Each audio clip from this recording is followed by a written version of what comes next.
Shalom semuanya, selamat pagi. Jadi sekarang kita akan mendengarkan renungan.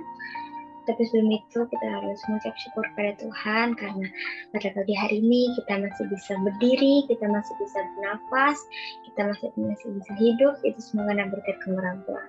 Sebelum kita mendengarkan renungan, mari kita berdoa terlebih dahulu. Teman-teman, mari kita berdoa.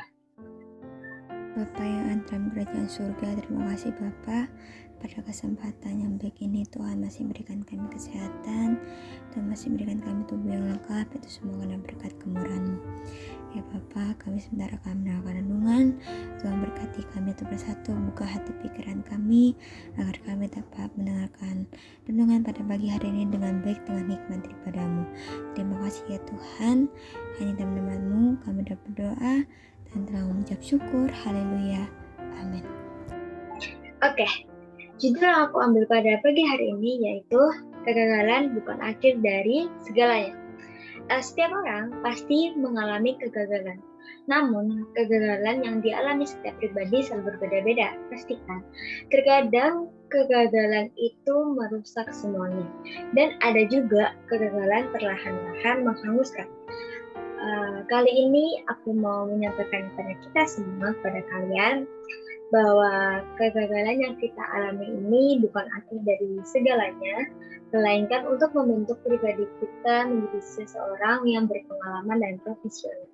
Hal ini bisa kita lihat dalam Alkitab yang dialami oleh Petrus ketika ia membuat suatu kesalahan yang ia buat itu bukan karena ketidakmampuannya untuk menghadapi tantangan itu, sehingga ia menyangkal yang dia sampaikan pada Tuhan Yesus.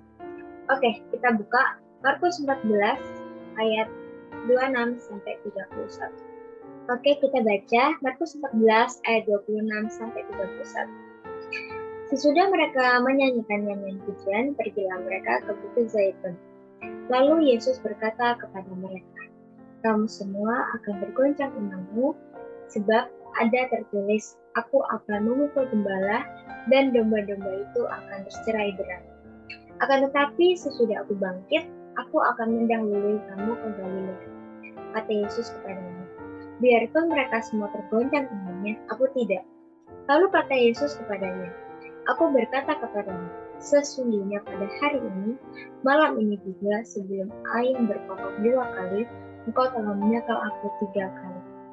Tetapi dengan lebih bersungguh-sungguh Petrus berkata, "Sekalipun aku harus mati bersama-sama engkau, aku takkan menyangkal engkau." Semua yang lain pun berkata demikian. Kita buka juga Markus 14 ayat 66 sampai 72. Pasalnya sama tapi ayat yang berbeda. Oke, kita buka Markus 14 ayat 66 sampai 72. Pada waktu itu, Petrus masih ada di bawah di halaman. Lalu datanglah seorang hamba perempuan imam besar. Dan ketika perempuan itu melihat Petrus sedang diam, ia menatap mukanya dan berkata, "Engkau juga selalu bersama-sama dengan Yesus, orang Nazaret itu." Tetapi ia menyangkal dan berkata, "Aku tidak tahu dan tidak mengerti apa yang kau maksud." Lalu ia pergi sambil seram di muka dan berkokoklah ayam. Ketika hamba perempuan itu melihat Petrus lagi, berkatalah ia pula pada orang-orang yang ada di situ, "Orang ini adalah salah seorang dari mereka." Tetapi Petrus menyangkalnya pula. Tidak lama kemudian, orang-orang yang di situ berkata juga kepada Petrus, "Engkau ini pasti salah seorang dari mereka, apalagi engkau seorang Galilea." Maka mulailah Petrus mengutuk dan bersumpah, "Aku tidak kenal orang yang kamu sebut-sebut ini." Dan pada saat itu berkokoklah ayam untuk kedua kalinya. Maka teringatlah Petrus bahwa Yesus telah berkata kepadanya, "Sebelum ayam berkokok 2 kali, engkau telah menyangkal aku 3 kali." Lalu menangislah ia terseduh-seduh. Oke, kebenaran firman Tuhan yang tadi kita baca, kita dapat mengetahui kesetiaan Petrus pada gurunya. Kalau kita memperhatikan di ayat tadi, melihat sikap Petrus kepada gurunya ketika Yesus bicara kepada mereka bahwa kamu semua imanmu akan tergoncangkan. Dan Petrus menjawab, "Biarpun mereka semua tergoncangkan, imanku tidak."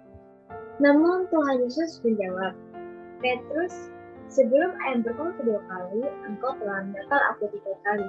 Dan apa yang disampaikan Tuhan Yesus padanya benar-benar terjadi, bahwa Petrus menyangkal Tuhan Yesus. Dan apa yang disampaikan Petrus bahwa imannya tidak dikerjakan tidak betul, sebab hanya sebatas di bibir saja. Ketika Petrus menyadari kesalahan yang dia perbuat, ia mengetahui bahwa ia tidak mampu menghadapi ujian iman. Namun kegagalan yang dibaca oleh Petrus bukan akhir dari segalanya, melainkan awal untuk memulai kesuksesannya sebagai hamba Tuhan yang berhasil. Hal ini dapat kita baca di Kisah Para Rasul mengenai pelayanan yang dilakukan oleh Petrus. Ia berhasil menenangkan jiwa, menyembuhkan dan melakukan mujizat. Itu semua karena kasih karunia Tuhan dalam kehidupannya. Oke teman-teman, dari kisah Petrus tadi kita dapat belajar bahwa kegagalan itu selalu berasa pahit, tidak ada kegagalan yang manis, tidak ada kehancuran yang membahagiakan. Semua yang tidak kita inginkan dan kemudian terjadi seringkali membawa luka juga kekecewaan dalam hati. Ya kan? Kehidupan itu tidak pernah terlepas dari kegagalan ataupun kesalahan. Semua orang pasti pernah mengalaminya. Namun, walaupun kita harus jatuh dan gagal berkali-kali, kita harus berusaha bangkit kembali. Kegagalan itu memberikan kita pelajaran dan pengalaman yang sangat berharga, sebab setelah mengalami kegagalan, kita akan menjadi lebih bijaksana, lebih berhati-hati, dan semakin siap untuk menjalani hidup ini. Kegagalan dan kesalahan itu adalah jembatan bagi kehidupan yang lebih baik. Kegagalan itu memberikan kita pelajaran-pelajaran penting untuk memperbaiki dan membalikan keadaan. Kegagalan bukanlah akhir dari segalanya.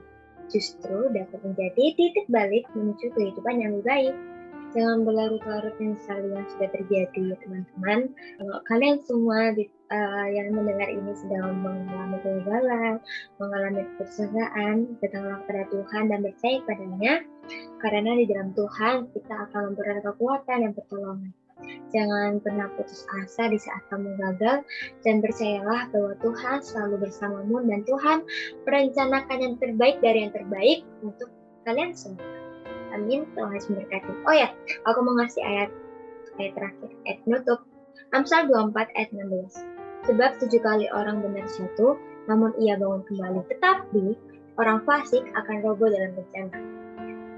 Oke teman-teman, itulah renungan pada pagi hari ini. Kiranya dapat menjadi berkat bagi kita semua.